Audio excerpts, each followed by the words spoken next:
The following workshops are held on a regular basis at the DLA Training Center.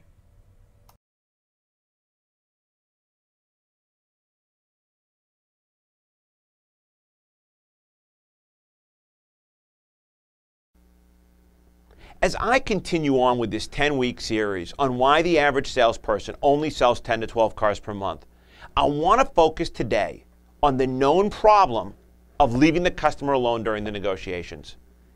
If you have ever attended one of my training seminars, you may have heard me refer to a session I call a cup of coffee.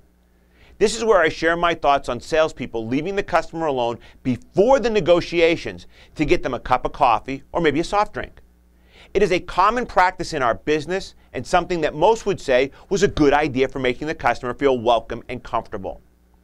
But there are certain times when it is all right to leave a customer alone and others when it is detrimental to do so. When a customer first comes to the dealership and just wants to look around on their own without a lot of interruption, leaving them alone for a period of time isn't necessarily going to change the outcome. It could in fact give them the perception that you are not a high-pressure dealership. But during negotiations is not one of those times.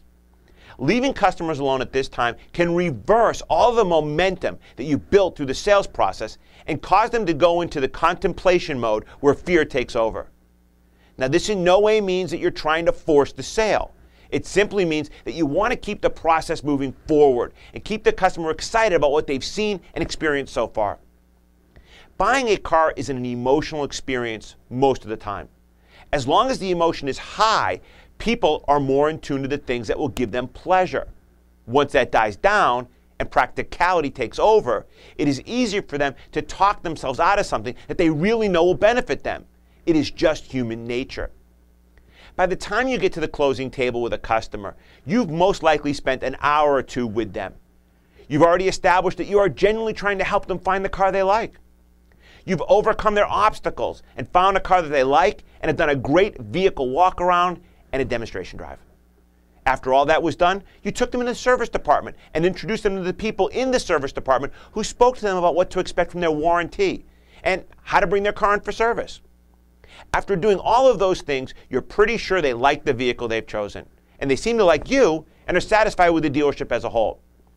At this point, it is very easy to assume that these are your new best friends, and now it's just a matter of writing up the deal, sending them to F&I, and waving them goodbye as they drive away in their new car with happy smiles on their face. But in fact, that is where the danger sets in. You see, just 2 hours before, these same people viewed you as the enemy and someone who wanted to take advantage of them. Slowly but surely, you were able to inspire them and ease their fears. You took the time to build their comfort level and have gotten to know them a little bit more and a little bit more about their likes and dislikes.